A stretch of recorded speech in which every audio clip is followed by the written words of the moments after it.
Bit of Bach.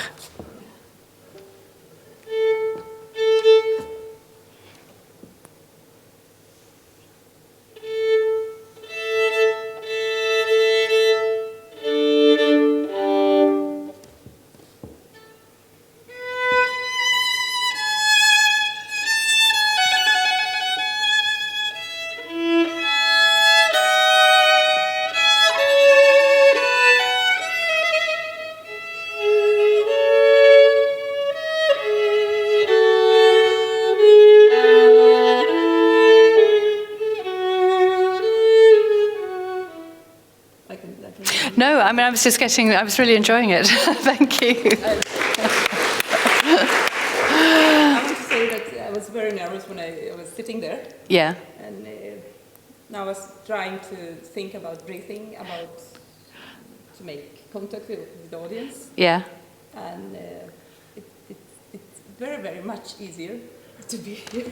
Oh, really? Yes. Oh, well, that's fantastic. So what do you think was the difference? I mean, because, the thing is, if you've just had a talk and you've had all this information, it's quite difficult to sort it all out and play as well. I think breathing is very, for us, string musicians is very, it's very, very important thing, and we are forgetting it all the time. Yeah. We are not doing it, and sometimes in some Mahler symphonies or just where it's so 3-piece, and just I realize that I'm not breathing at all. It's, yeah. Yes, I think it's well, I think common. it's the anxiety that if you breathe in a very long, slow passage, 3-Ps, then somehow it's all going to go wrong. It's almost like breathing will disturb the quiet or something. I don't know. I think I'm so tense that I was thinking it's like shimmering in the air. And you have to be there for it not destroy something. Yeah. And that's exactly the thing that I would encourage to practice in your practice room with the breathing and with the calm. I mean, those are the things that I would imagine you don't practice so much, the long, slow bows, PPP, in your practice room. No. You just leave it, the Mahler Symphony type thing. Yeah. But that I would really encourage to actually just sit and do long, slow bows, PPP. But the important thing is that you breathe at the same time and you make sure you're really calm. And really feeling good physically, breathing, and emotionally calm, and you practice that. Because if you practice that, as you practice your notes when you get in there, you'll be much calmer. I would really like to know somebody needs to write to me and tell me if that does happen in the next Mahler symphony you do, if all the violins are feeling really much calmer. I think it's very interesting because you never know when it's going to happen or not, and it's many things. It depends. Of course. Sometimes it's maybe period you're so very tired or sure. or maybe very stressed or have family problems or of course think about something other things. You never know when it's going. Of course, or you're feeling. And that's live performance. That is live performance. You never know what's going to happen, but you can prepare and protect yourself as much as possible. And so that's why I'm saying the things that it's easy to forget are practicing the emotional things.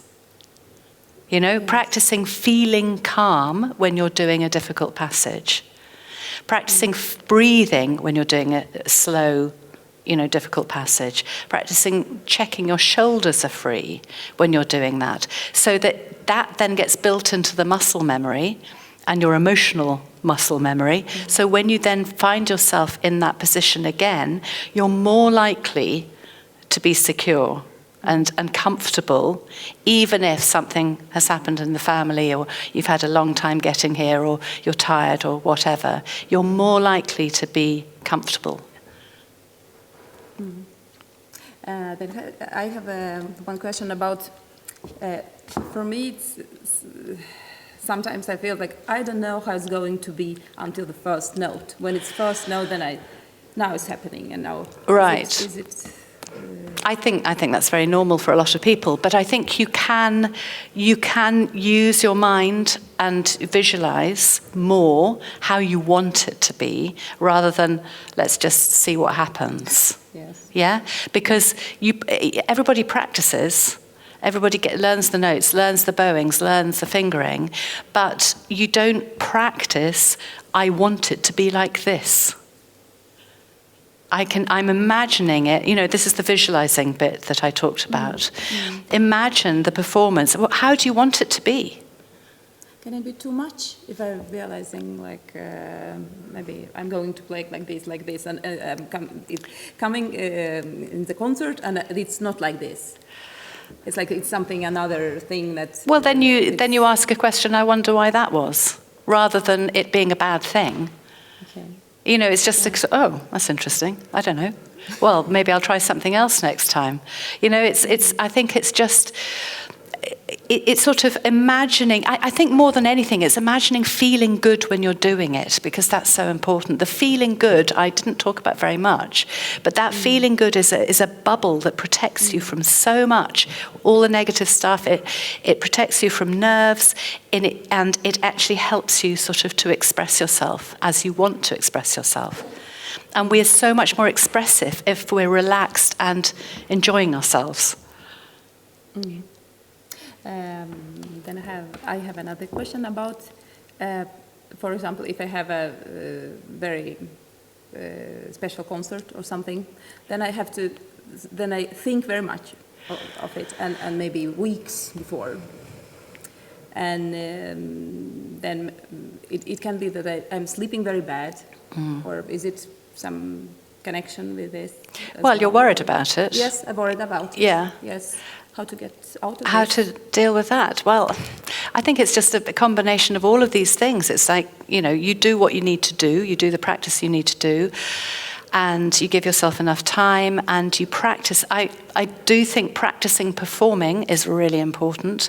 So you practice what you will do in this performance. So if it's a section in a Mahler symphony that's particularly difficult, that you're worried about, then you practice that as if you're sitting on the stage in the orchestra. You imagine that.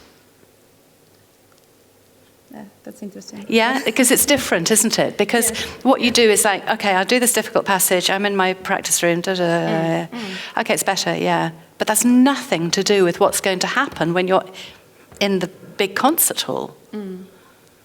So that's the connection that I think is really important. Showing the connection between practice and performance, and practicing performing. And the other thing that I didn't actually talk about it so much today, but the other thing is, if you've got, are you talking about a solo performance or an orchestral performance, or doesn't matter? Doesn't matter. Okay, so just what I would suggest you do is very consciously, let's say it's an orchestral concert and it's in 2 weeks on Saturday, and you have pretty much learnt the music, you are comfortable with what you've done, let's say by Thursday, Friday of this week, you're happy with what you're doing with the instrument. Then I would suggest what you do is you imagine every day for the week before, you imagine sitting in your place in the orchestra, playing that passage in the concert, and you play it like that. And feeling good and in your practice room. Yeah. So you build that in. You build in the feeling good, you build in the freedom, you build in all of those things, and you still imagine that you're in the concert hall. Because then when you get there, it'll be so easy in comparison. Does that sort of make sense? Yes. Yeah. We haven't done much playing, but we've done more talking, which is absolutely fine. Is there anything you want to do? Do you want to? I can try maybe once more with thinking of breathing, because it's... Yeah. Well, I tell you what, why don't you this time play it again, and does the music stand get in the way, or do you feel okay with the music stand? How well do you know it? You don't. Okay. Well, today. No, well then, don't if it's just today. So what I'd like you to do is play it really, very consciously to all your friends in the audience, as if this is a gift that you're giving them. There's a present.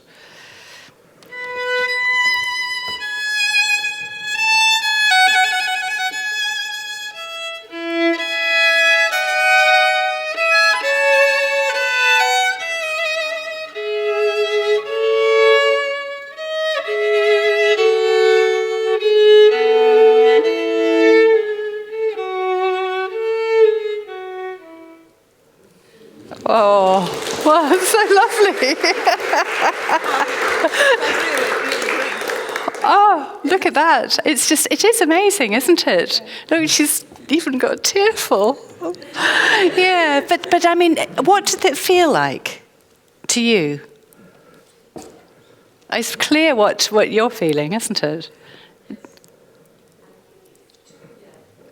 You could feel the same. And you could feel that it was like this generosity, and that's what I felt when I heard Vengerov play. Everybody was like this, oh, more, and he was so generous. It was this generosity. And when you played, did you feel nervous then? No, not now. But no. The first time either. You didn't really, okay. Because I did. You did so much. Yes, great. Okay, fantastic. Okay, so these things like the generosity, the sharing, the feeling good, all of these things, nerves will be over somewhere in the distance. They won't be so present when you're feeling like that, because your focus is on something else. And that's the thing that's the most important thing. That was lovely. That was really nice. Thank you so much.